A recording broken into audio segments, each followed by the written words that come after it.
this week's episode of Diesel and the Beard.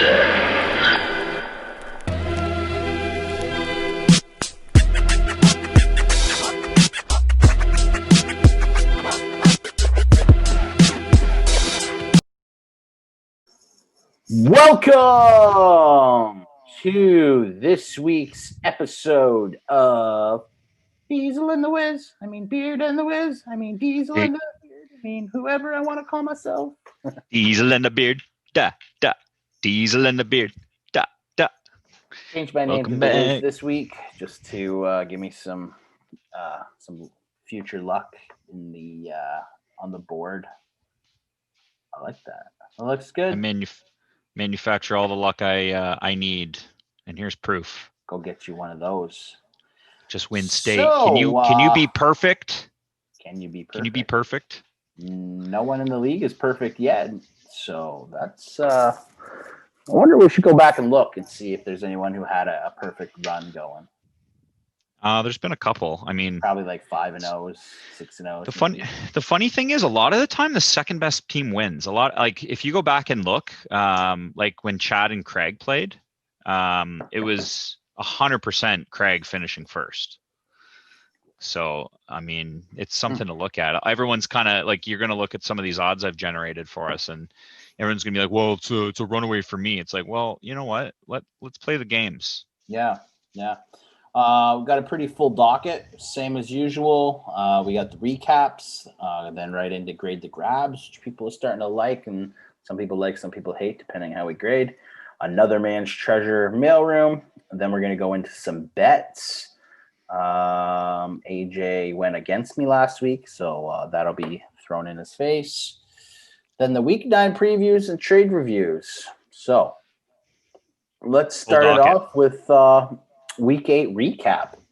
Pretty exciting week. I was on the edge of my bed until late Monday night, hoping Mike Evans and Rojo didn't explode all over my team, but they held on. Jesus. Yeah. Powell had a nice week. Powell's starting to scare some people in the league yet? Three games in a row. I mean, obviously expect him to dominate Rosie. But Powell has, I think he's learned from the past. I think you're seeing a guy take it to another level right now. I mean, God, that we early on, we were talking about moving McCaffrey, acquiring depth, what that could do for his team. Mm-hmm. And I mean, I don't want to say we influenced that, but he did it, and he's been on a tear ever since, right? Like he's been on. Yep. 3 games in a row for him. I mean, it's the second longest winning streak in the league right now. Because he started 0-2. Did he not? Was he 0-2? I believe so. Made the trade, and I think he's lost one since, maybe. I'm just quick. I'm on it right now. Just give me 1 second. I'm not a stat guy. You're the stat guy, but that sounds about kind of. Well, and I mean, so yeah, he went 0-0. He lost to you. He lost to the duo. Then he beats up on Craig, and then it starts to get different. He beat Jake, and he put up 169 points. Yeah. Then he lost to Loudon, and it was a tight one. He lost by 5. Yeah. And then he goes on a 3-game winning streak and beats Chad, my brother, and Rosie. And so, like, you got to look at the guys. He smashed Jake, a playoff hopeful. He beat up on Chad, and he beat up on my brother. Well, Cody was guys. It sounds not so good now that he beat Cody, but Cody, the first 4 weeks of the season, Cody looked serious. He was dominant. He was dominant. First play. Yeah, he was 4-0 or 3-1. He was 4-1. It was 4-0. It was very impressive. Looking back to him now, he's sitting at 7th. You're like, oh yeah, I beat Cody, but Cody, when Powell played him, he was serious. It was before all the injuries struck, I'm pretty sure. So yeah, good for you, Powell. I won't be giving your team any more trade advice on what I think you should do. And I'm just glad that the other people in the leagues aren't listening to me yet, because and I mean, what the hell does that even mean? What kind of words are you saying? If you gave me Rosie's team 4 weeks ago when he's 0-4, I can make the playoffs with that team. I see where you're going with this. I can make the playoffs with that team. So I've been telling Rosie what to do. He's not listening. Craig, I have Good. no fucking what to do. That's Yeah, that's I called know. collusion, I think, in some leagues. No, but I'm just like, why do you have these guys? They're shit Oh, boys. And he's like, I don't know. They got pretty smiles. And I'm like, well, that's my not going to God, get you one pardon? of these. You know what I Pardon? mean? They've got pointy elbows. What? Yeah, he's got pointy dicks. Anyways, Cody Wilson takes the Mm. career series with Craig to 9-4. Okay. Wow, that's Craig- cool. That is a very cool stat. I just Career, all time, all KFFL. Well, it's Craig this year, though. I mean, Yeah, but the 9-4 is his ever Here's a in the hypothetical. 13 times they've played. Could you create a team off the waiver wire right now that could beat Craig's team? Do you feel confident enough that you could pick a team off of the waiver wire? 100% I could. Here's what we should do for fun. You go through the waiver wire tonight and just write down on a piece of paper who you're starting in each position. It will track those points. Eric Ebron's my tight end. I'm telling you that right now. We'll track those points and see if a waiver wire team could beat. Let's just put them against the bottom three: Valdez, Done. Rosie, Craig. I'm putting it in right now to the notes. It's the junk boy notes. Junk boy notes. Wow. If you can go 2 or 3, I'll buy you dinner. Oh, well, that's mighty white of you, but I already know what's happening because, unfortunately for Craig, and this might come across as me being a dickwad. That's why I said the bottom 3. I don't want to center Craig. Cam Newton is going to be my quarterback. James White, J.D. McKissick, and Nyheim Hines are my 3 running backs. Michael Gallup, Darnell Mooney, and Preston Williams are my receivers, and Eric Ebron's my tight end. That's You've my already team. Put it together that fast? Book it. Okay, you need a D. Man. You need a D and a kicker. Yeah, Chris Boswell and Houston Texans D. Lock it in. Rolling the dice. Did you even look, or are you just going at best available by position? No, my friend. That is the ECR recommended across the board with a few of my sprinklings at the top there. All right. My sprinklings. It's been documented. We will check on that team's points. If you've got it written down, we'll check those. We'll check them. Oh yeah. Next week. So sorry, Cody W, that you take the career series to 9-4, but I'm pretty sure Big Bro is about to put up a W with a completely made up team off the waiver wire. So it doesn't really matter. This is kind of the end story. You beat Craig. Everyone should beat Craig. His name is the last place pace race mace. The Trevor Lawrence race. The race for. Well, actually, I don't know if he would take him. He'd probably be looking at Chubba Hubbard or whatever his name is, or Etienne, one of those beasts. He could, unless he gets a. So wait, who am I supposed to beat with that team? I'm putting you against the bottom 3: Valdez, Rosie, and Craig. I don't want to. I said Craig, so I'll back up that. But you know what? I'm interested to see. Oh, he's also Rosie's got Michael Thomas back this week. Michael Thomas is probably going to be hungry. Well, I didn't want to just center out Craig as like the fucking whipping. Well, his last place. It's almost like can the Alabama Crimson Tide beat the Miami Dolphins. So it's like, there's levels. Yeah. Well, it would be nice to see. Imagine you go 3-0 with a made up team. Maybe we'll put the bottom 3 in there. To convince the guys to make some moves. Because I tried dealing with Valdez again this week, and let me just say, it's a good thing we've already done our hardest owners to deal with bit, because he would be dropping on my list. He's just plummeting. Lost. Yeah, well, I'm gonna have wings with him later this evening to enjoy the game. So is he coming over? No, we're gonna go. There's his other league that he's in. There's like a couple guys getting together, so I was like, I'll come. I'm actually dominating in that league, so. I don't know. He's friendly about it. There's no bad blood, that's for sure. But I'm just like, I can't get anywhere with him. It's like you go to him talking about fucking superstars and trades get done. I go to him like, hey man, this guy's got a gimpy knee. Can we get a deal done? It's like, I don't know, man. I really like him. It's like, I don't know. What do you mean you like him? He's got a broken knee. Man, 64. Man, I got to tell you something. There's going to be an investigation launched. Into what? Into collusion.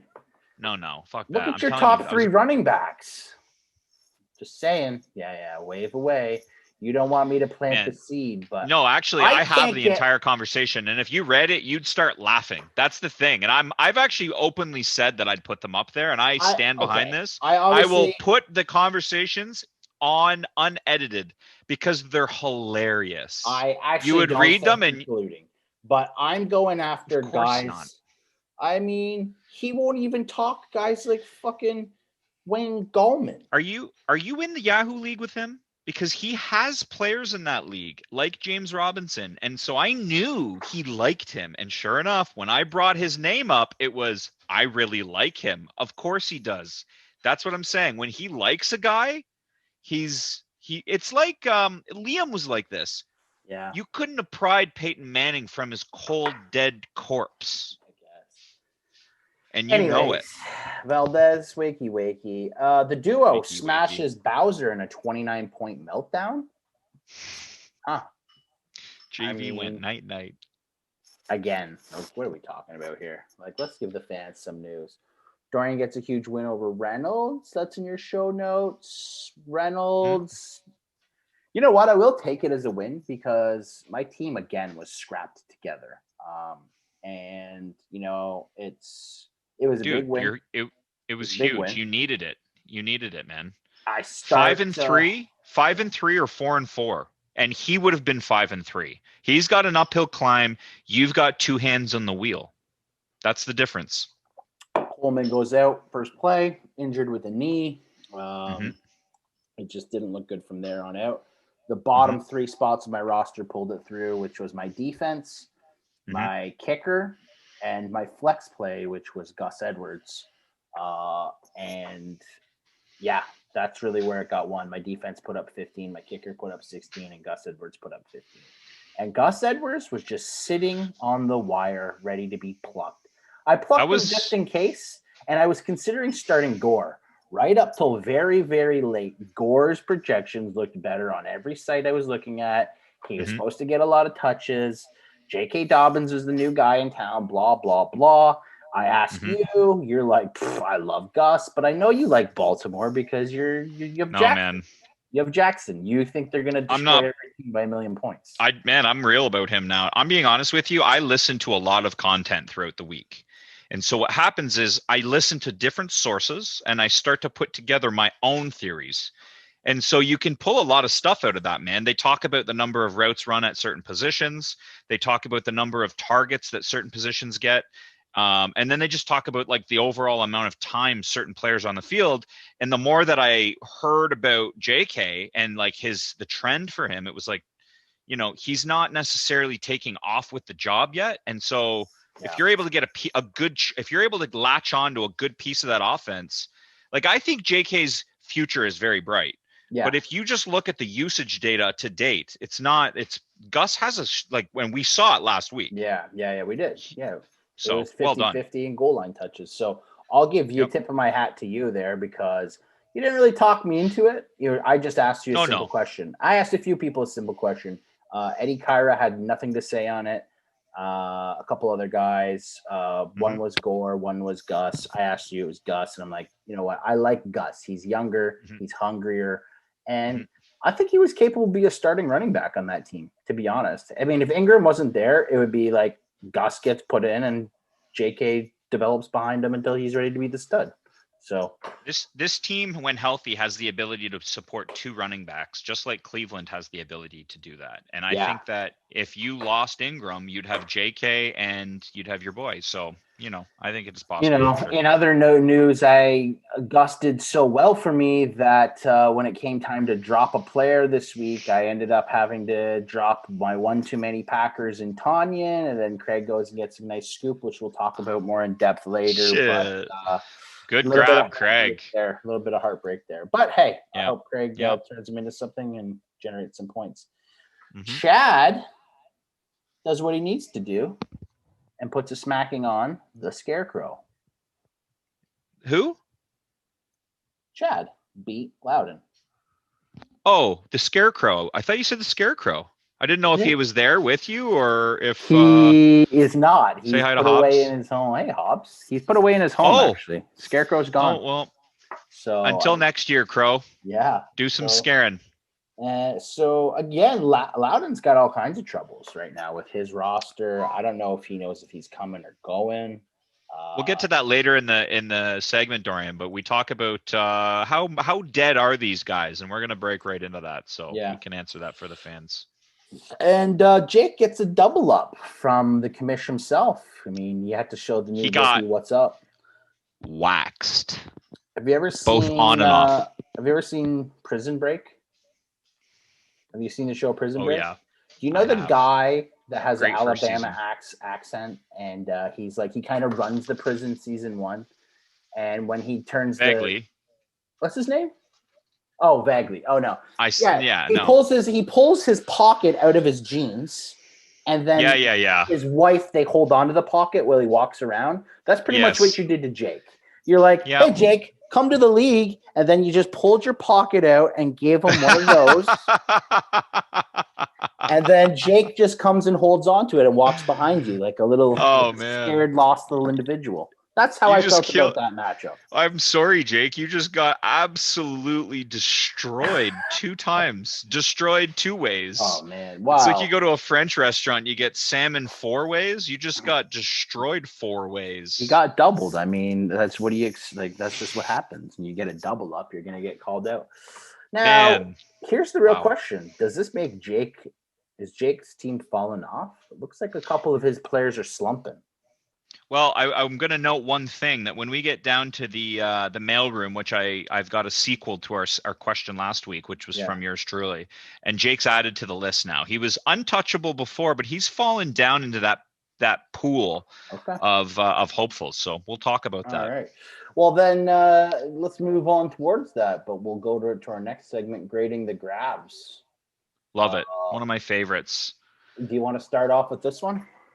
Yeah, sure. I'll roll right into this, Dorian. So Jordan Wilkins, who there was a lot of chatter on the industry podcasts about this guy. Yeah.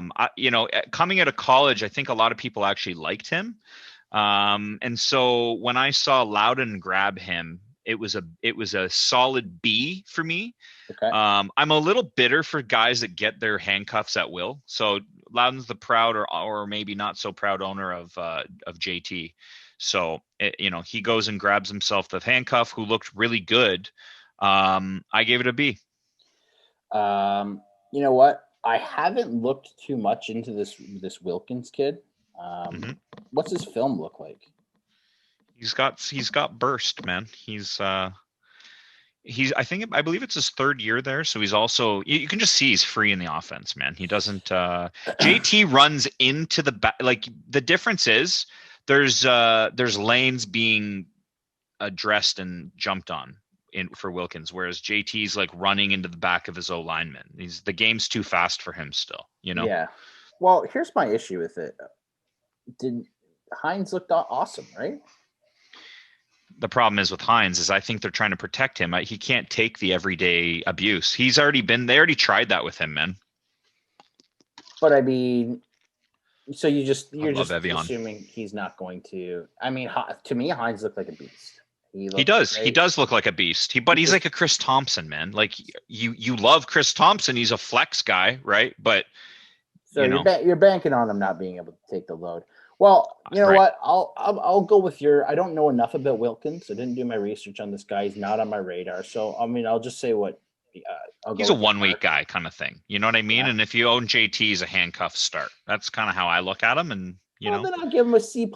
It's hard to know because we never really talk about this, the grade the grabs, and we've said it a few times now. It's like if you get a guy that's a 1 week play, but he wins you the week, is that an A? But if you have to drop him in 2 weeks, are we going by the week or are we going by the year? Because we should determine that because that changes my grade a lot.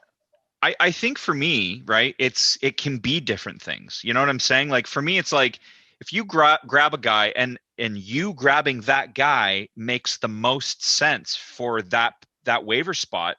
Like for instance, if Loudon didn't grab Wilkins or if someone else grabbed Wilkins, it's not a B for me. Right. So it's not necessarily just the player. It's Loudon had one of the first picks and he addressed a need and it was a meaningful address. Like he got his handcuff, you know what I'm saying? Yeah. So it's probably a C+ or a C for me, just like kind of where you are. Yeah. So I'm just big on the handcuffs. So Yeah. Okay. Well, moving along, we'll see how it goes. But I mean, I think.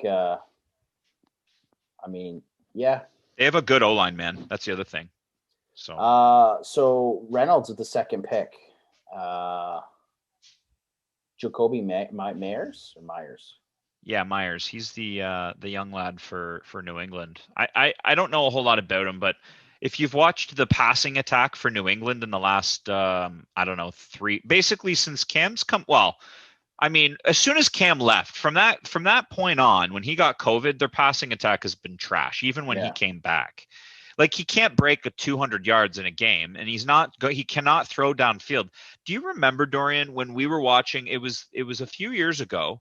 It might have been last year, maybe he got pulled out because when he was in Carolina because he couldn't throw beyond 40 yards. Right. Yeah.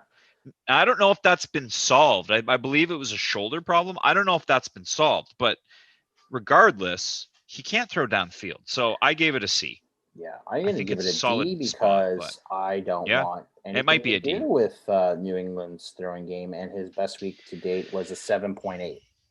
It might be a D, actually. Total. You know what? You're probably right there. D's, well, here's his stats. 0.70006, and then last Julian Edelman's out. So Julian Edelman's routes and targets are up. But here's the thing. I'm a Julian Edelman owner, and we're looking at a guy who it didn't matter. Julian Edelman's way better than Myers, and Myers is replacing him, and Edelman couldn't get anything done. So you know what? Yeah, I'm going to change mine to a D. Okay. Yeah, you can go with the next one there. That's me. My pick. Week. Yeah, that was a good one. That was the Thursday night game they last played there, and it was. I mean, he just looked. So you picked up Curtis Samuel. I gave you an A-. I just made a note. I said, is he now a part of like an integral part of the offense, or was that just the Atlanta's leaky D? Sure. I truly believe. Actually, my fiance Megan told me to draft Curtis Samuel 2 years ago. I gave her my last pick in the draft, and we had just started dating at the time. So I've always kind of followed him since, just to give her updates on him. And he's looking up this year in the last couple games. So he is. He's kind of a bit of a gadget guy, but he does a lot of sweeps and runs. And again, he's probably not fitting into like my top end roster on a week to week basis. But I got injury issues with Patrick right now in that receiver spot, and Curtis Samuel seems as good as a guy to any that can plug in because. You know, if his ceiling was what it was last week, which was 2 touchdowns, then I'm okay with that because, at best case, he isn't in my flex or my WR3. So it just seemed like, I don't know, no brainer. There's a lot of, maybe not. The upside. Are you playing an upside? Are you playing on the upside or are you playing on the floor? Those are like the two parameters people tend to gravitate towards. Like, oh, well, he's a guaranteed floor. It's like, okay, but with no upside. You're taking a guy here that basically – man, he could potentially win a week for you. Yeah. I mean, that's the thing. Is he getting, and like, they've obviously made him a part of the offense because they have a lot of plays specifically designed for him. Like I said, a lot of those sweeps, I've seen him in a wildcat once this year. I saw him in he gets the pitch and throws the ball somewhere. Like, so they kind of got him built in that offense a little bit. Yeah, exactly. Kind of feel, but anyways, so we'll see how that works out. I appreciate the rank. Marvin Hall. He looked good. He looked great. He looked really good, man. Now, I got something to say about this. So when Kenny G was out, and that wasn't that long ago, it was the first couple weeks of the season, Jones did nothing. And so what that tells me is Jones can't get the separation off the line against top coverage. Yeah. So, and we've seen Jones in other teams. He's not like he's this stud that started with Detroit. He was in Cincinnati before. Like, he is what he is. So then you get a guy like Marvin Hall who's going to get the coverage that Jones was feasting on beforehand. I think Loudon had a good move there. That's a B+. I mean, my brother obviously would have liked to get his hands on him because he's obviously got Galladay. Yeah. So I watched him last week. He looked good. He had lots of targets. I think one thing here that might be, I'm pretty sure Stafford's on the COVID list now. So that could Whoa. change. Can I everything. recant my entire statement? Yeah. So No. who knows how I long mean, that's going to be, but that could be, might have to stash Marvin for another day because I think DeAndre Swift excels here in that shot. In fact, I'm going to make some bets on Swift. nice. He could be a security blanket for a backup quarterback. I like that. Austin Hooper, Powell. Think of that one. Cleveland's passing attack is terrible. Why would you want their least targeted position? Kind of feel the same way. Coming off an injury too. I don't know. Yeah, I don't know. I gave up on Hooper a few years ago. I think it just he was great in Atlanta last year. He had a contract. He was in a free agent year, and everyone's great in Atlanta. Say what you want about Matt Ryan, but he throws fucking 50,000 passes a year. Everyone's good. Man, everyone can eat, and they're down a lot. So I don't know. Yeah, I'm gonna give it a C-. Yeah, same. I'm right there. Powell's doing good things. Maybe he knows something we don't. Matt Breida, Chad, trying to handcuff Gaskin. It's not a bad. It's a B. Yeah, it's a B. He's going to get a touchdown, I bet. Really? Yeah, I see that. I mean, he's just playing. Man, Breida's a guy who we watched in San Francisco put great performances on tape. Love you. Put great performances on tape, and so now he's getting an opportunity to show off in Miami. And I mean, here's what I don't like. At the end of the day, man, he's playing for tomorrow. He's playing for next season. He just wants to put tape. I don't think Tua is as good as people think he is right now. It's just a fun name because he's the young quarterback. I don't think he can air that ball out enough to give Breida some room to run. And I think that's just how I feel. He's a running quarterback. Tua looked awful last week. He didn't win that game. Well, come on. I mean, but here's the thing, man. You don't know how clamped down the coaching staff is. So a lot of the time, the coaching staff will purposefully shackle the quarterback when he's young, so he can't screw up. But that limits his performance upside too. Yeah. So traditionally, though, I will point out that if you're a running quarterback, it actually opens up options for the running back. So last year when Lamar was galloping, Mark Ingram beasted out, and he was hyper efficient with his opportunities. So I don't know. Tua, to me, are they going to let him run? Is his hip a factor still? You're absolutely right. His medium field and plus accuracy was extremely inconsistent. So now if you don't get a real camp, like these rookies did not get a real camp, then I think you're really asking a lot for a guy to do much. I'm sure they're going to go back to Fitz at some point. I don't think this is the season. I think so too. Give him a couple games. Anyways, Chad had to do it. He had Gaskin. Breida just was an automatic. Great handcuff. So whatever. Good job, Chad. I'll say it's a B-. Yep. And then you got Craig, who we mentioned earlier, picking up my boy, who I've been calling Robert Tonyan. So I love Tonyan. I think he's real deal. I don't know if for some reason, Rodgers doesn't look to him as much as I think he should. I had to drop him because I needed to make room coming up off the waiver wire. Frank Gore. Yeah, I traded Gore. We'll talk about that later. And I needed to move Brown out of IR. And I had to drop somebody, and it came down to him or Gus Edwards. And if I can get another week out of Gus Edwards in my flex and that 15, I need to do it because Tanya was realistically going to be on my bench for the next 2 weeks. So I looked long-term. And Lazard's coming back off IR. So I can't start Rodgers, Jones, Lazard, and Tanyan. So it is what it is. Listen, man, you had to do what you had to do. Craig, grab of the week, pal. And that's an A+ out of my camp. Nice. All right, so moving on, a new segment, Another Man's Treasure, a.k.a. Our Trash. So is there anybody catching your eye here is really the question. I went through and grabbed their ECRs rest of season from our friends at Fantasy Pros, and I don't know. Carson Wentz is the number 13 rest of season quarterback. Eric Ebron's the number 15 tight end rest of season. I like James White's the 52 running back. These guys don't really do it for me, but I can see a lot of teams that you could fill it, Carson Wentz, I mean, if anyone is out there thinking that they've got a guy that they can't necessarily trust, like I don't know if Loudon feels great about Breeze. He's got to move I'm on. not going to grab him, right? But at the end of the day, how do you feel comfortable with a guy like Breeze? He's got a noodle arm and he's in the last year of his career. I don't know, but he's about to get Michael Thomas back, so that could change quite a bit. Anyone that gets pulled out of a game on third downs for another guy to come in who's not the quarterback, I don't want any part of that offense on my fantasy team. It's a 3rd and 3, and you have to pull Drew Brees out of the game. Did they do that? Yeah, they've been letting that. Man, that's not a good sign. Taysom Hill. And then Taysom Hill plays the Wildcat. Yeah, you know what I mean? He did that, I think, 3 or 4 times last week on third downs. That's trickery, I guess. I can put up with that. Taysom Hill's like a trickster. He's like the court jester, though.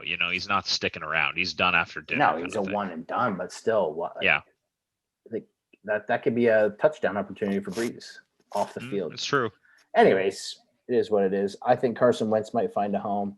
Scott Miller could find a home if Brown proves that he's not doing much, which I don't see. Arian seems to be Brown's about to go off. Yeah, I think so too. Brown's about to go off. Scott Miller, for the record, is the 74 overall wide receiver. Peace. Yeah. Bye-bye. Bye. Anything else you want to? Josh Reynolds, James White, and all trash. Graham. Yeah. It's all trash. Jimmy Graham, actually, you know what? Honestly, the corpse is still sometimes visible. So if you want to take your chance on a touchdown or bust guy, he's the tight end 19. He's a decent streamer, but Nick Foles is about as consistent as the weather. So, take that for what it means. Yeah. So. All right, let's move on to the mailbag. It's from me.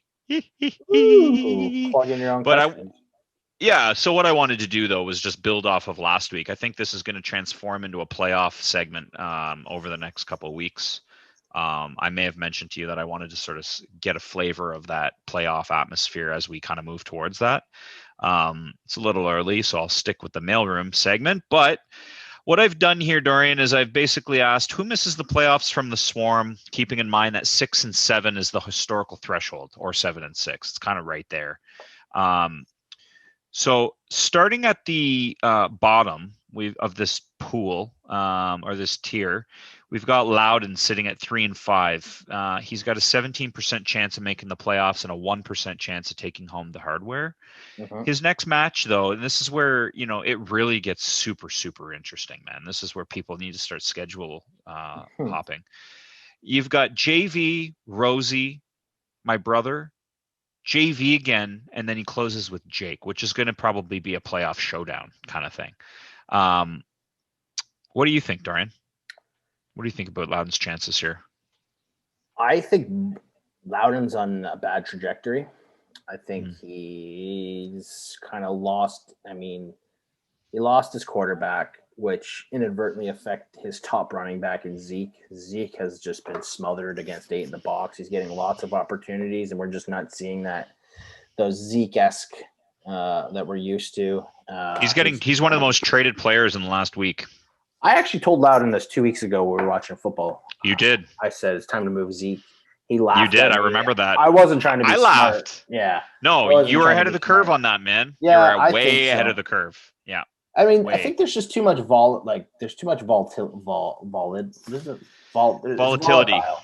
Volatility. Yeah. Well, they've got no quarterback. Running backs in fantasy football. Loudon's basically got to admit he's waiting on Zeke for the entire year and into next season. You don't have a clue how Dallas is going to look next year. You don't know if the coaching is going to change. McCarthy gets fired. You don't know if they're going to sign Dak. So then it's like you're getting stuck with this unknown in Zeke. And I'm always kind of about moving guys before things happen, So you can find other guys. You could get a whole bunch of picks. You could get young up-and-comers with more like surefire futures. Anyways, so to get back to I don't see Loudon making the playoffs this year. If I'm Loudon, I would have already started the fire sale and been selling and just acquiring what I can.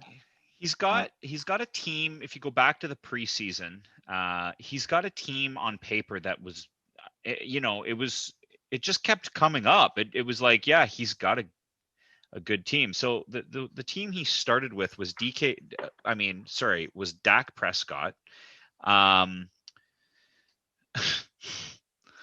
Jonathan Taylor and Zeke. And so those three right there, that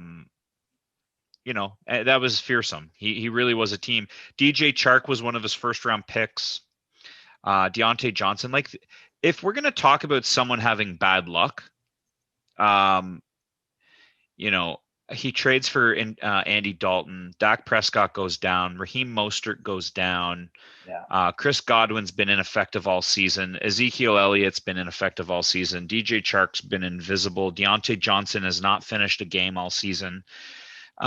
He goes and trades for Drew Brees. It's the second trade for a quarterback, and he goes and trades for Todd Gurley, which I think was actually an underrated trade. He's the RB9 right now. It's good, but it does nothing for Loudon. It's a bad trade because Loudon made that trade. A top-tier team needs to make that trade and put Gurley into a flex. If Loudon doesn't make the playoffs, he's stuck with an old, injured Todd Gurley in Atlanta, who looks to be fucking clearing house this year because, mid-season they're talking about moving Ryan, Julio. They're not going to keep Gurley around long-term, so they're looking to just do a full gut. So that's probably coming in the offseason, right? So what the hell is Loudon going to do with Gurley? Well, he's trying to compete, man. He's trying to compete. But that's just, he's got to get rid of that now. Let's go back to that schedule for a second, okay? JV this week, Rosie next week. Okay. And then my Cody. brother, and then JV. I think that's JV, four. He could go on a 4-game winning streak. Has a better team than Loudon right now, if I'm being honest. I'm serious. I think Valdez can beat Loudon. That's stinky. Why? Because Valdez has one less win than Loudon? It's not that far off. Man, are you kidding me? Who does Valdez have that stacks up with the running backs that Loudon has? Who does Loudon have? He's got Ezekiel Elliott. What do you mean? Who does he have? He's got probably the most James Robinson. You got to go after the process, bro. He's getting the touches. He's getting Let's say they split that. Cody's not a walkthrough. Jake should pound him. So he's got an easy win with Rosie. So if he goes 4-1, he's going to finish 7-6. I don't think he goes 4-1 there. I say he splits with Valdez.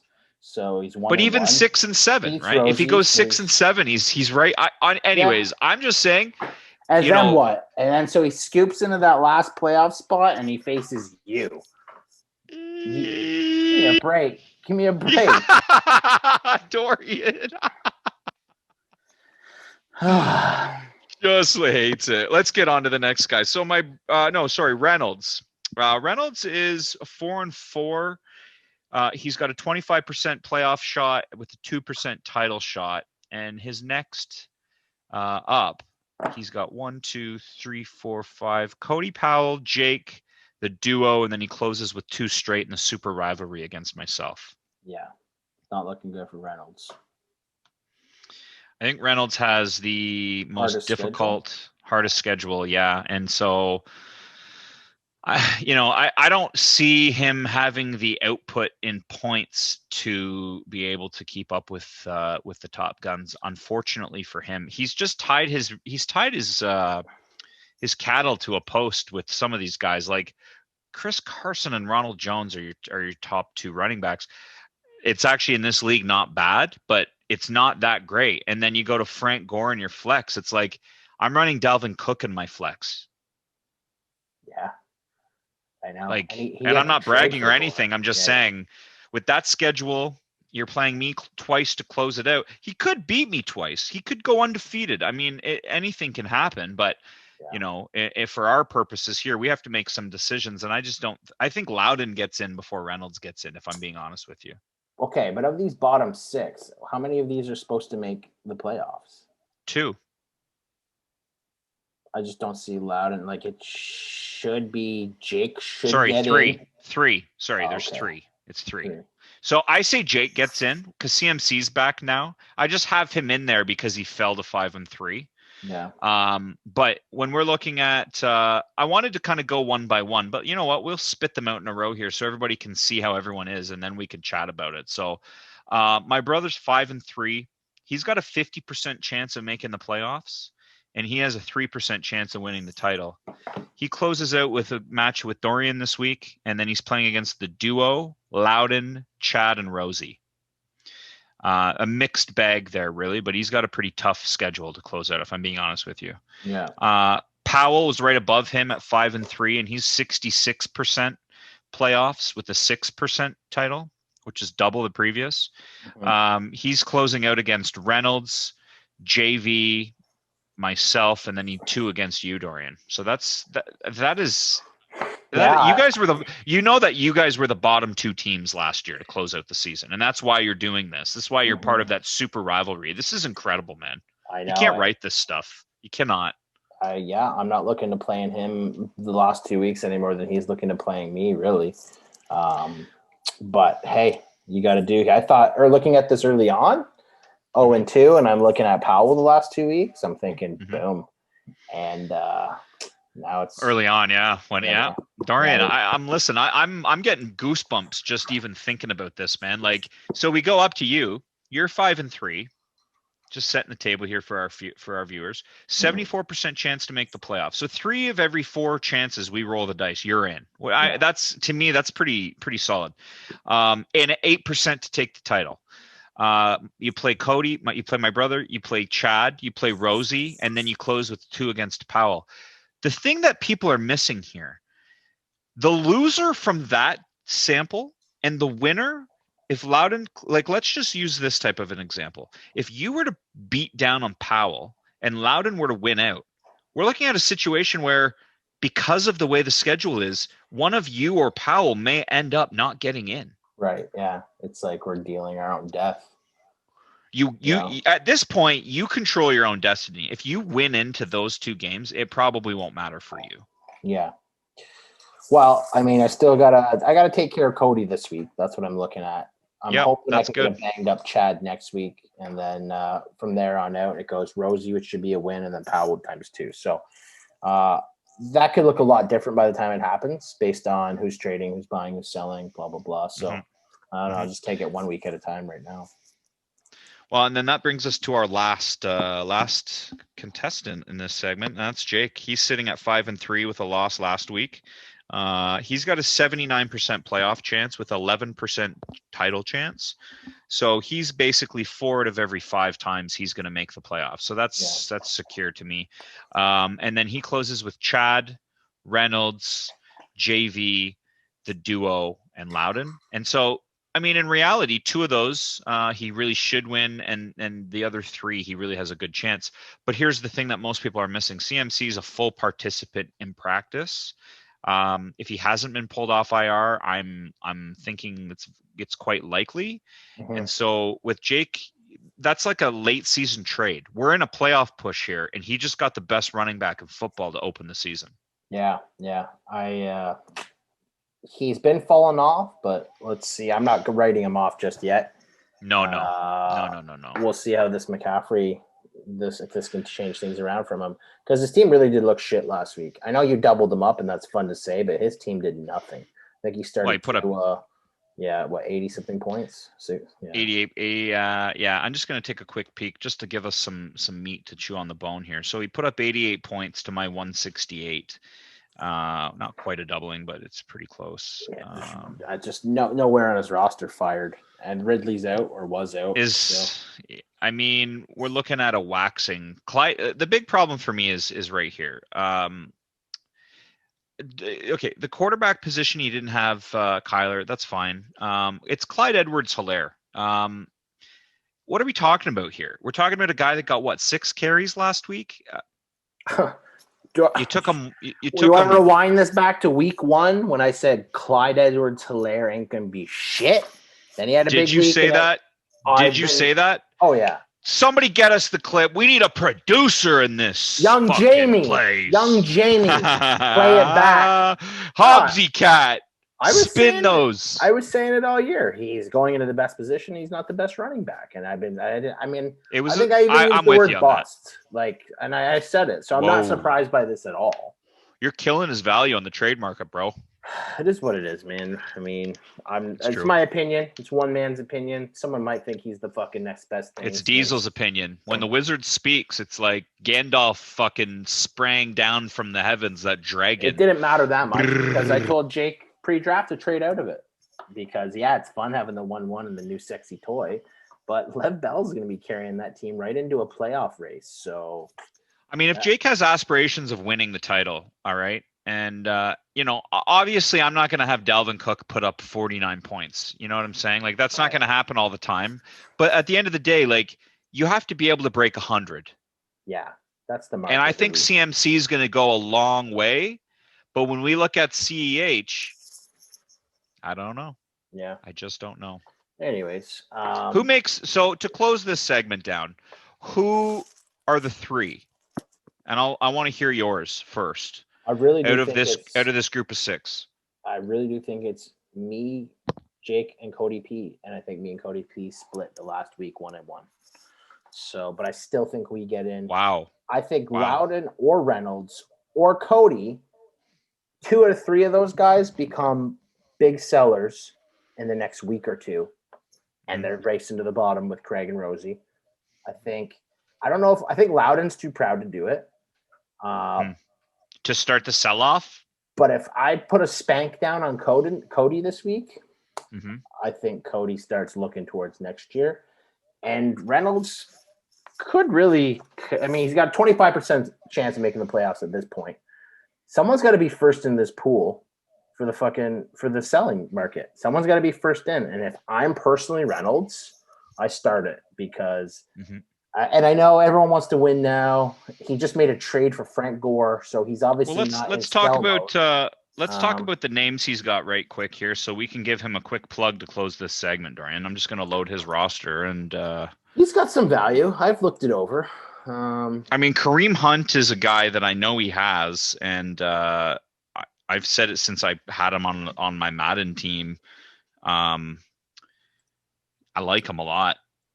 So he's got Kareem Hunt, Ronald Jones, Chris Carson, Mark Ingram, Carlos Hyde, Adam Thielen, Mike Evans, Deebo Samuel. I'm going to just say the names with value. So the top 5 guys that he should be looking at maybe moving are Kelsey, Thielen, Evans, Deebo Samuel, Kareem Hunt, and I'll give one more, Ronald Jones. So Chris Carson is somebody I'd probably keep because he's on a great, I love Pete Carroll so much. Well, I know his keepers right now. And Herbert. I'd love to keep Herbert as well.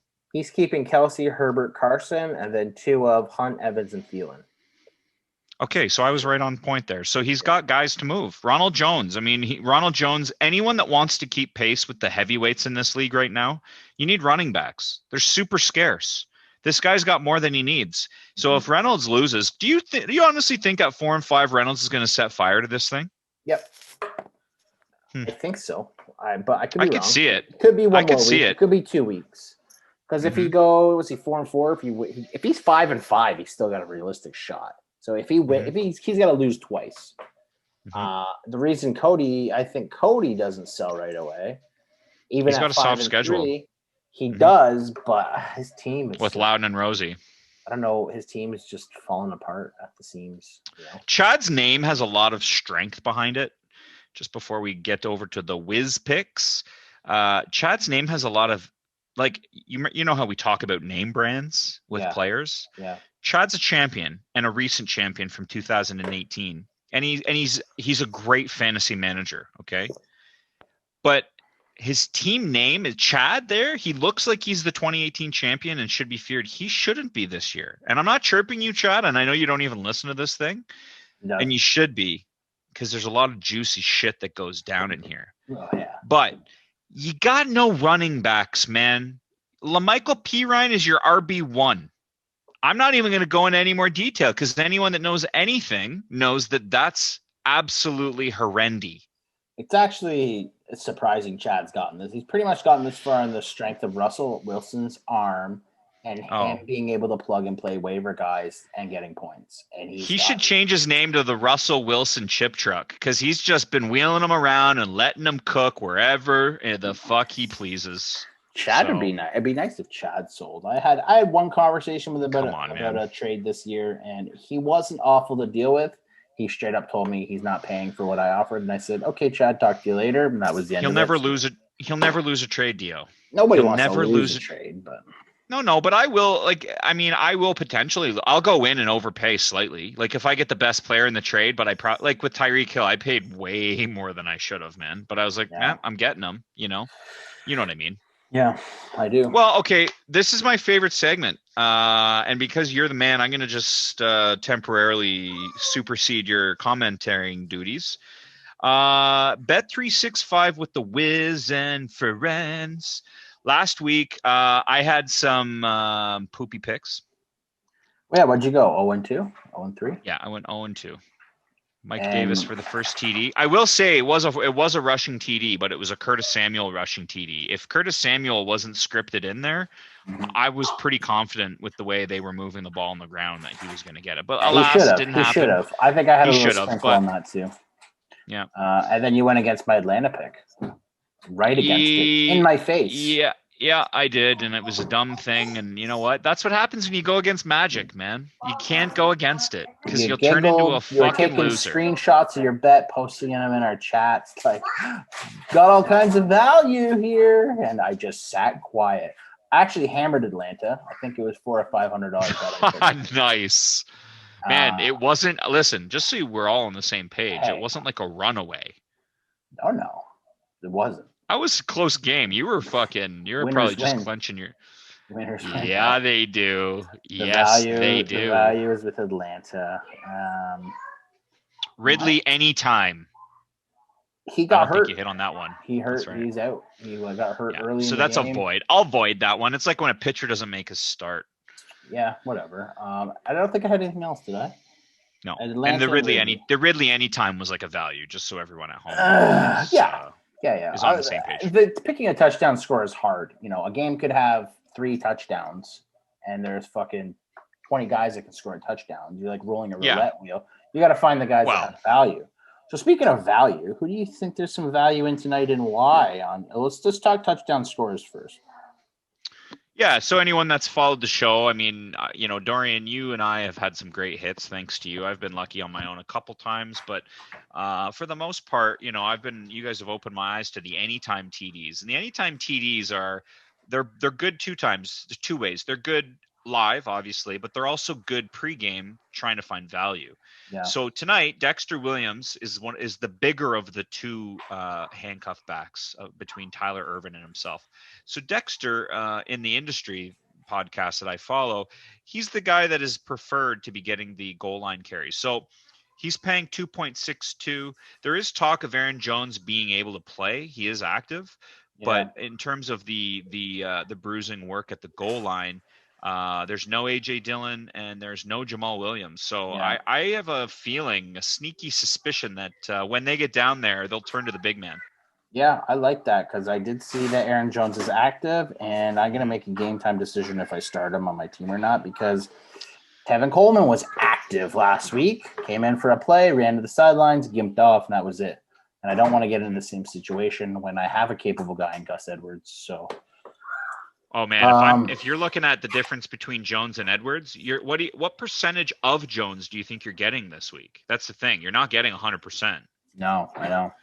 So if you're getting 70%, if you're getting Gus Edwards at 100%, man, I'd take that's tough, but I'd take Gus in that situation. I might take Jones at 70 over Gus for 100.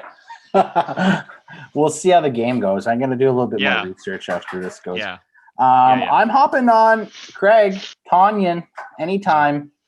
Tanyan, what does it pay? 262. Wow. I think the running game could be depleted, and I think Rodgers could be throwing more. And they all can't go to Adams. Maybe they can. Last week they did. I think you had every single score in that Packers-Vikings game on both sides of the ball. For anyone at home following along, I didn't even know that. Dorian pointed that out to me, and that's actually gross. I feel bad. Like there's share a little bit. You know what I mean? Yeah, that was a bit much. That was greedy. Jefferson involved or something, I'm also laying on Packers -6.5. I think they win by a touchdown.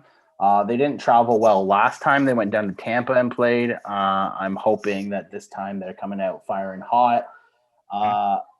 Not only is San Fran easily the most injury ravaged team in the league, like by a long It's disgusting, shot. man. Yeah, Now they've they got a are COVID efficient. outbreak.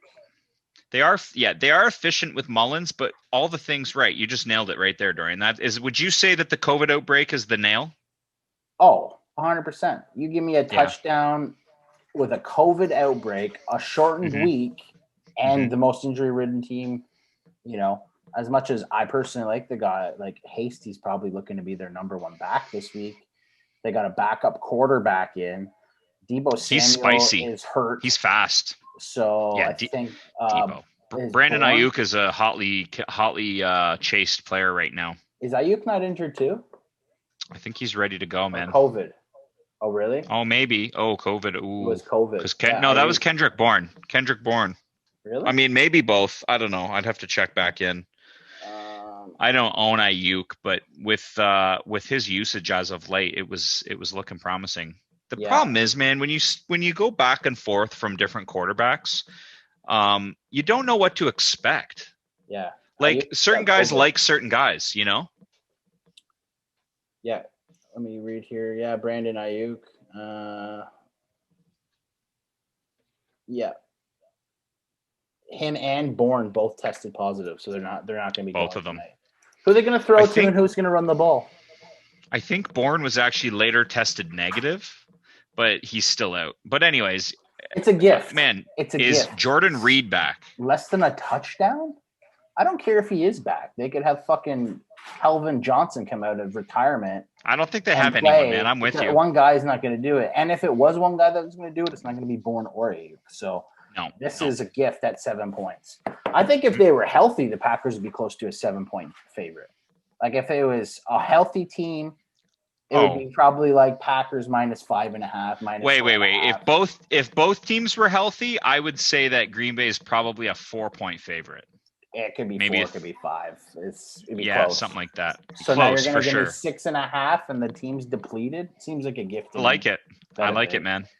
No, I like it. Yeah. So this is what I usually do for the guys at home. So if we're looking at your bets, which of those two are you like heavy on, if you are at all? So everyone's version of heavy is different. So, well, let's just say, like, what percentage of your bankroll would you be allocating to either of these? If I had $1,000 bankroll, mm-hmm. I'd probably put $150 on the Packers minus 6.5, and I'd probably put $50 to $100 on Tunyon. Let's just say 50, just to keep it easy. So 20% of my bankroll spread out over those two bets. Yep. The win on the Packers should still keep you positive if Tunyon doesn't score. And if Tunyon does score, you're free rolling on the other bet. And if both lose, then both lose. But that's kind of I like it with it. So I like it. Thank you very much, Dorian. I hope everybody lays money nicely, and let's get those bags, shall we? All right. So let's quickly go through the Week 9 preview. Yeah, we've got some good ones here. I've made my picks known. You can see them written there at the end there. Do you want to open it up, Dorian? Sure. Let's go with the battle of the bottom. Craig versus Rosie. Yeah, this was inspiring, actually. It's must be shitty to not have a win. Obviously, you've got two teams that are winless. It doesn't happen very often, so they're both 0-8. Yeah. Right. Guaranteed win. Yeah. Someone's getting a win. And I think it's going to be Craig, because Craig is actually still making relatively good moves. So he's like. I was torn, man. I was torn, actually, and I deleted my first answer and changed it already before I shared the notes with you. So you said Craig. I'm going to type that in there. I also said Craig. And the tough part for me was I'm right there with you. He's making relevant moves. He's got a team like you had the other year where you sold out and then you just kept winning. Yeah. But yeah, we both have Craig. Rosie, surprisingly enough, is an adjusted 1-point favorite. Really? So again, he's got Michael Thomas back. Rosie's not doing enough from my opinion. So I'm just not gonna. If he was trying, Craig's still trying. When I see Craig scooping up Tanya, I'm like, why is Craig going? Oh Good no, for him. Rosie just thinks that he's got to wait, like a little scorpion in the back. But he's making a he mistake. moved Gurley out. He's making a mistake. He's got to move now because two things happen. The seller's market hits and you can't get as much for your guy. And if he drags into off season, he's trying to get rid of his garbage. It's never going to happen because the top teams are going to be dropping their like borderline keeper guys for nothing. And then Rosie's going to be like, hey man, I got Lev Bell here. And we're going to be like, get in your fucking hole and don't talk. Get in your waiver and hole. I've said this to him multiple times. He just doesn't listen. Well, I mean, at the end of the day, Dorian, paralysis is what they call it. Is he going to sell Michael Thomas low in the earlier of the season? Like, watch Michael Thomas go out and vintage Michael Thomas. I think he could get Michael Thomas more for Michael Thomas now than after he plays a couple games. Because if Thomas doesn't have a couple games, his value there's risk. Shit. Everyone right now, if he went and shot Michael Thomas, everybody's willing to gamble that Michael Thomas is still the beast he used to be. You know Rosie's got 1, 1, 2, 2, 3, 3, 4, 4. I do. So if he moves Thomas, which I think he should, actually, if we're being frank, Rosie, if you're listening to this, I truly do think you should. I think you've got enough. He's got T. Higgins, who's everyone in the industry just loves. Yeah. He's got CeeDee Lamb, and he's got Jalen Reagor. I mean, like, get yourself a running back. You're going to have these picks. I mean, but if Michael Thomas goes out, like you would get a lot for him. This is my point, Dorian. If you'd get a ton for him right now, no question. But if he goes out and puts up 110, 2 or 3 touchdowns, which is very possible, how much more can you're going to get? How much? There's only so much people can offer, and I think that he's going to get that right now for Thomas. You see what Powell did for DK? 4+. What Powell paid for DK will be doubled. Yeah. I mean, I think if you're using a comp, DK is like really good, right? Yeah. Michael Thomas is potentially the best. But who can buy that? Nobody. Nobody has the picks. There's 2 guys that have the picks. Valdez could potentially put an offer in on it, and that's it. And if Valdez doesn't want him, Reynolds got no picks left. Cody's got no picks left. I've got no picks left. You've got no picks left. Jake's got no picks left. So there's the top 5 guys that are going to be. What about the duo? And the duo has no picks left. So there's the top 6 teams right there. Who has all the picks? Valdez has a double draft. Rosie has a double draft. And Craig has close to a double draft. And then the rest are just kind of scattered. I don't have a good draft, but I don't have a bad draft. My picks start in the 3rd and end in the 6th. But that's about as best as it gets in terms of the buyers. So if he's waiting for a 1-1, 2-2, 3-3 for Thomas, it's not going to happen because nobody has that. So he's got to make a deal. The best that could happen is that somebody makes a trade, goes and gets picks, then comes to Rosie. But they would have to have that deal made out ahead of time. And Rosie's not good at doing deals like that. He just like gets panicky and just leaves the conversation and pretends he's busy. We all know he's not fucking busy. He's smoking bongs and eating chips. And he's actually been a workhorse lately, but yeah, I get what you're saying. He needs to just shut it down. I think what happens a lot of the time is that he just gets overwhelmed. It's like, so what's going to happen? No one can give anything for Thomas. So he's got to go and make a deal. He's got to find a creative way to get it if he wants to get rid of him. Because if Thomas comes out and he's gimping around the field and Breeze gets him 3 looks for 30 yards, then what's Thomas's value at?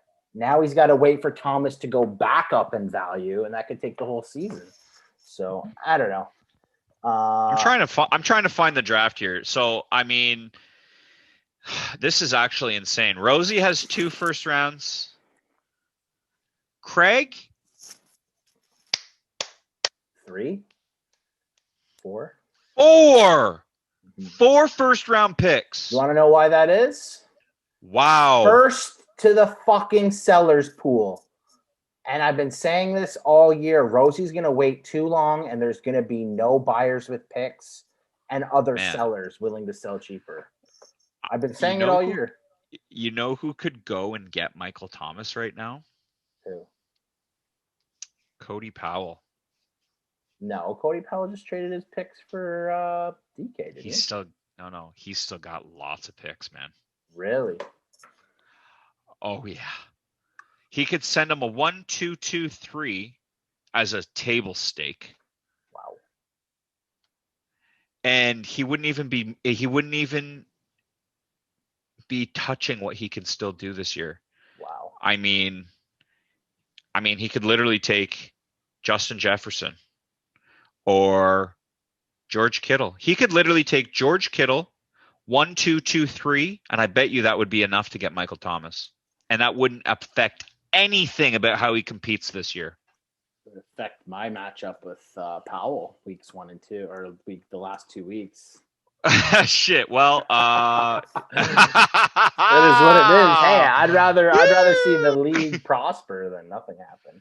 Man, I'm just looking at the draft board though, and I'm being genuine here, gents. So like honestly, we're looking at who has the picks, and I mean, so other than that, let's just say it wasn't him. You're right. JV's got 1-1-2-2. Chad, I mean, Chad never does deals. I mean, he never really does. He's a great drafter, but he's got 1-1.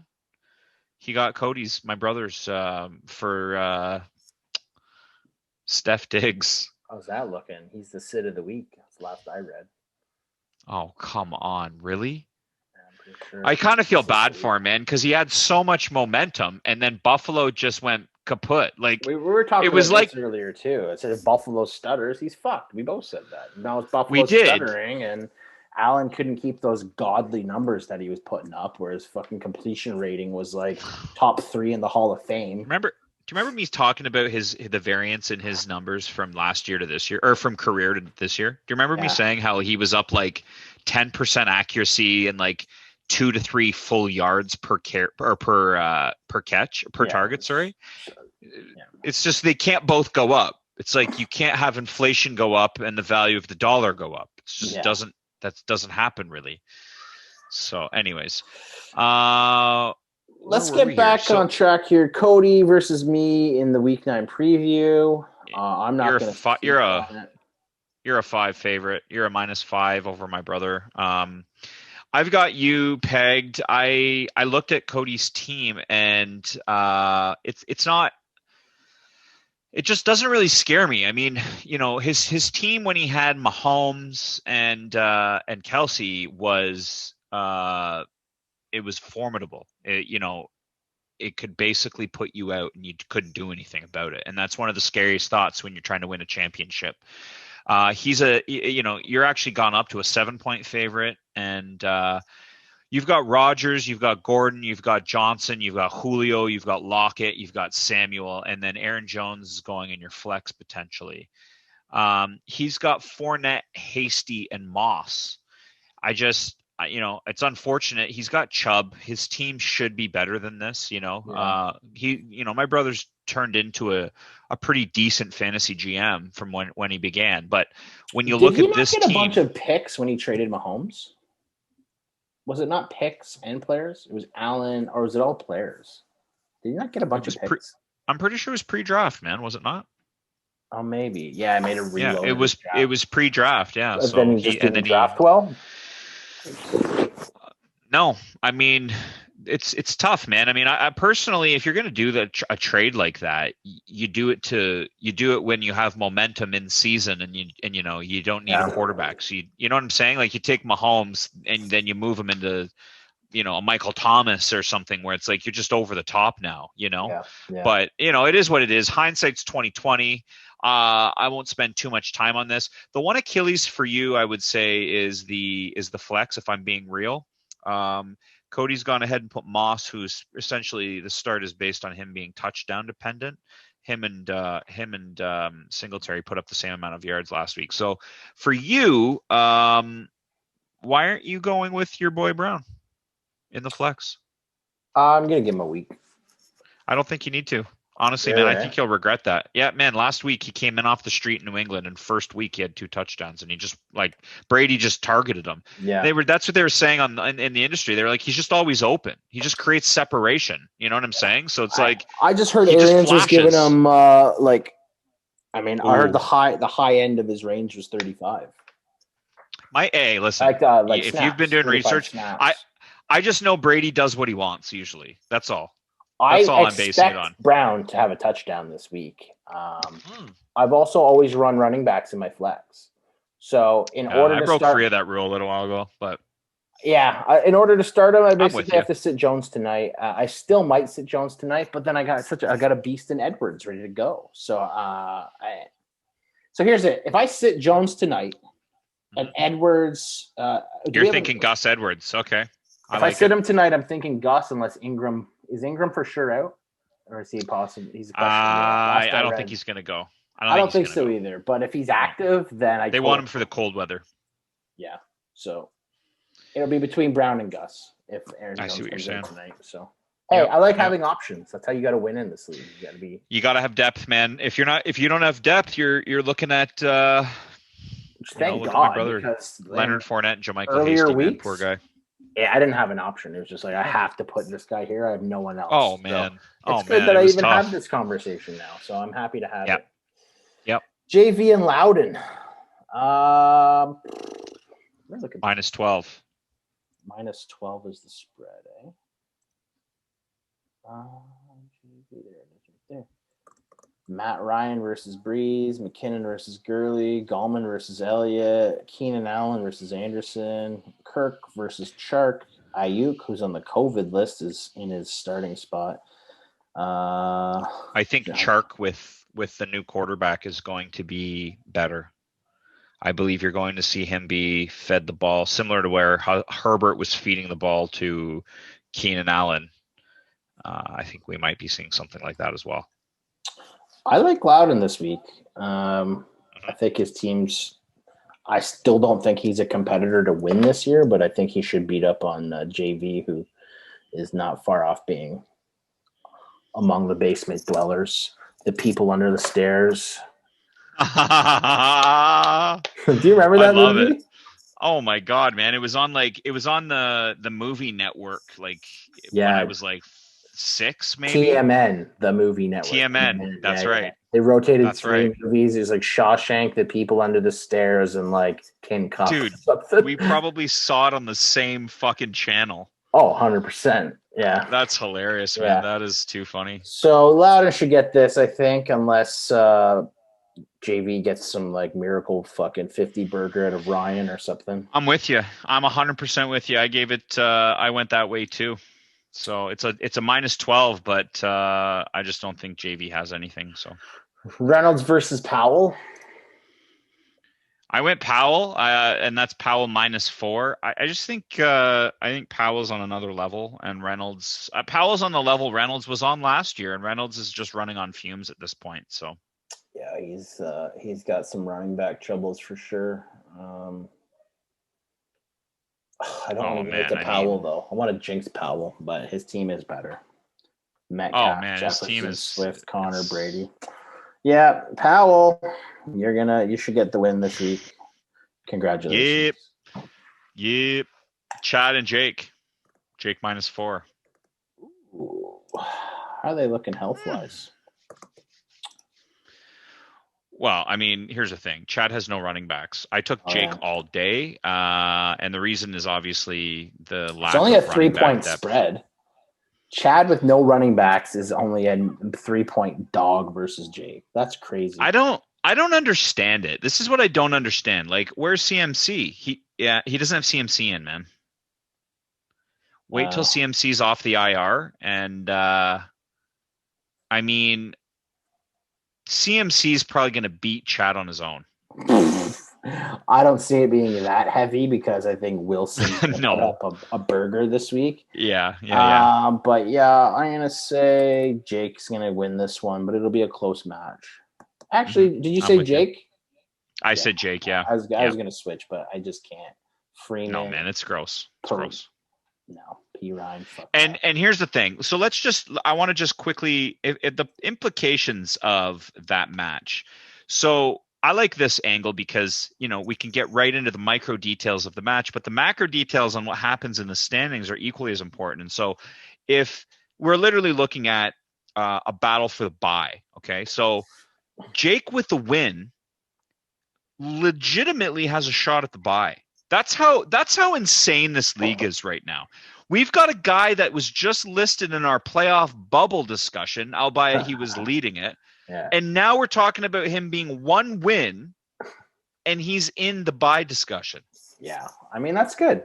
It's a tight league. It's crazy. You got to earn crazy, every win, every move. That's why those little moves matter.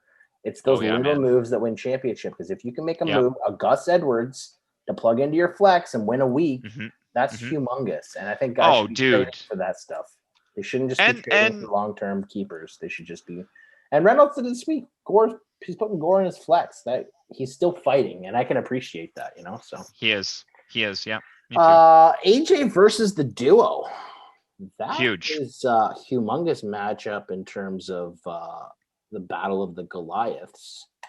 He'll take first. He'll go to 7-2. I'll fall to 7-2, and he'll take first. Sorry, not he. They, Nielsen and Silva, have an opportunity here to really pull the rug out from under my magic carpet ride so far. So. Wow. I don't talk on my own matches very often, so I'd really like to get your take on the match. I mean, NFL.com has you as a 25-point favorite. 20. You're at 22 now. 22-point favorite. I love how they're always adjusting that. That's incredible. Yeah, I mean, you have just a star-studded lineup that really you just look at any of these guys and they can go off at any minute. And like if you just compare players to players, I think Mahomes beats out Lamar. But then when you start moving, Henry or Montgomery, Henry, Gibson or Kamara, Hopkins or Adams, that's probably about as close as it gets. And I still go with Adams because I'm biased. And then you have Fuller, Brown. I might give Brown's questionable, but I might give to Brown. I might say Brown's probably a better play. Then you got McLaren and Hill, and as much as I like McLaren, Tyreek is Tyreek, and that also neutralizes his Mahomes play. Then he's got Andrews, which neutralizes your Lamar play a bit, and you have Juno, who's been hit or miss.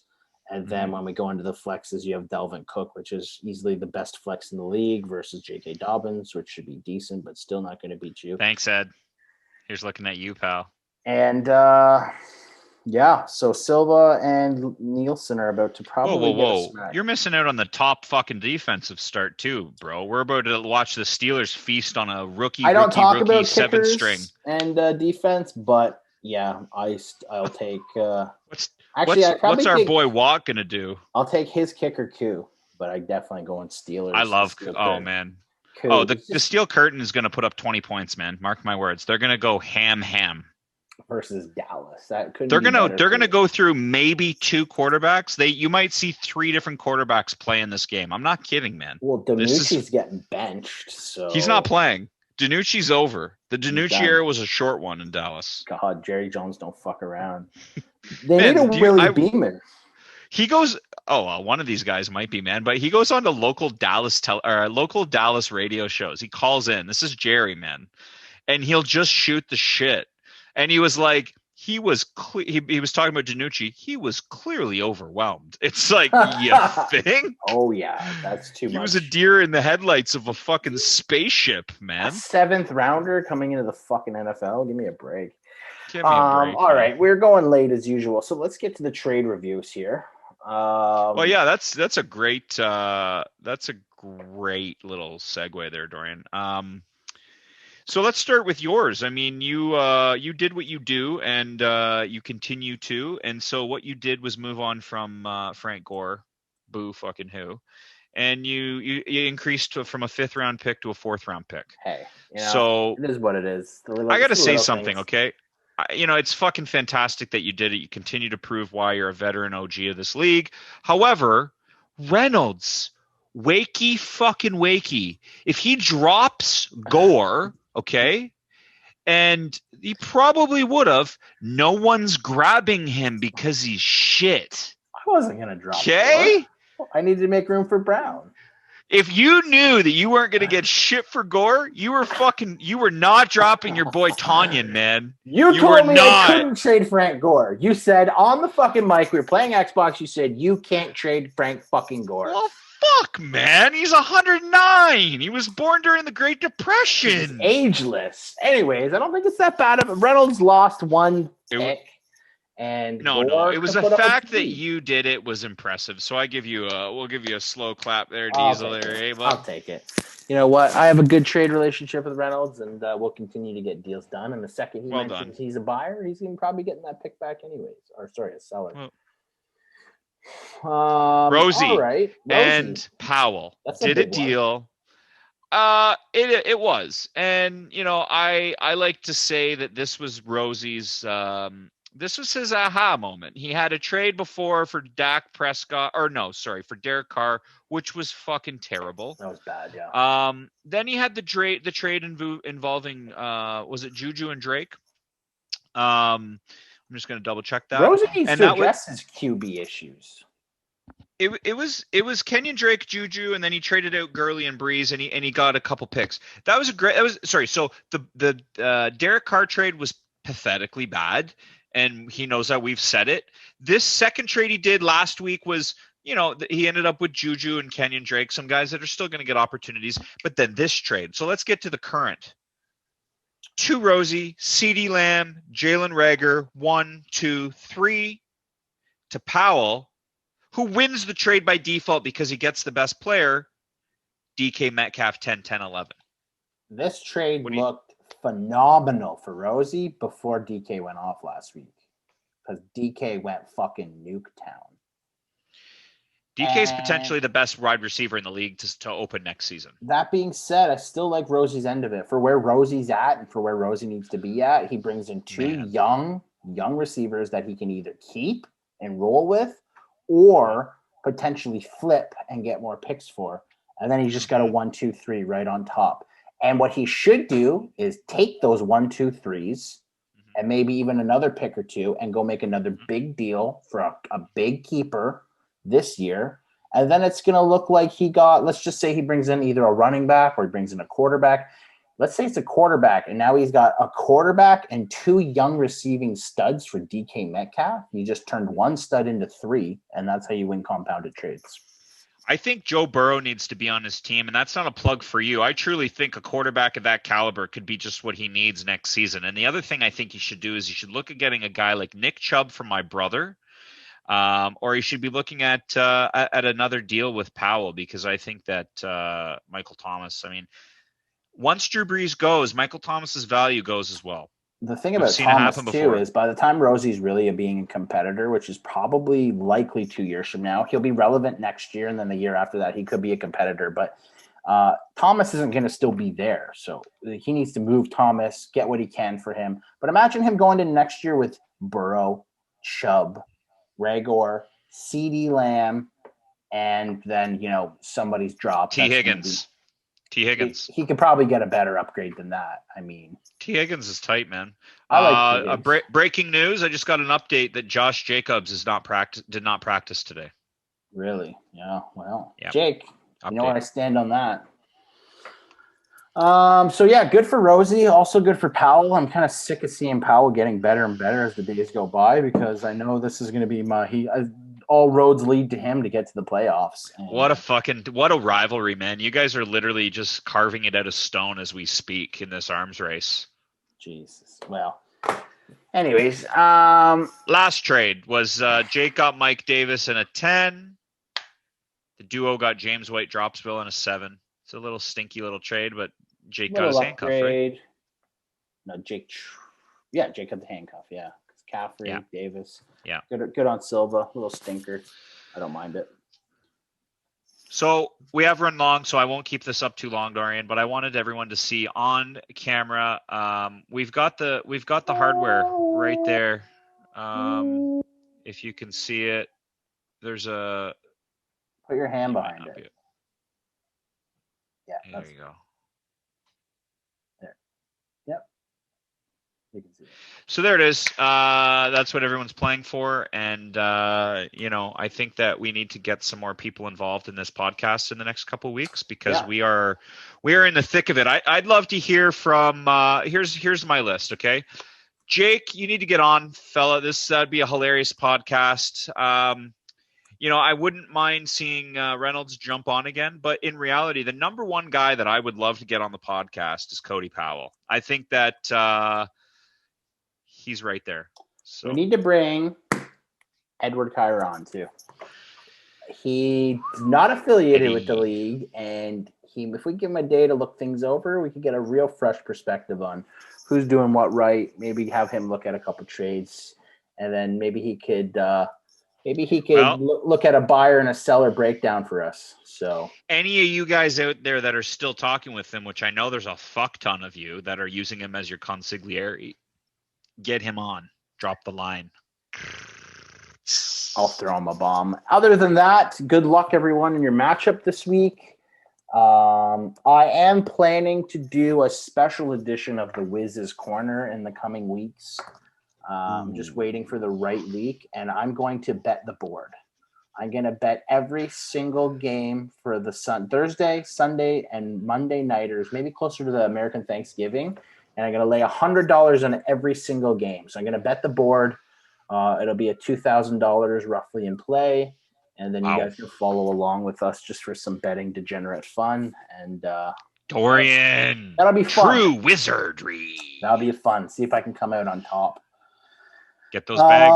Other than that, good luck everyone, and until next time, this is the Wiz signing off with The Beard signing off. The Beard.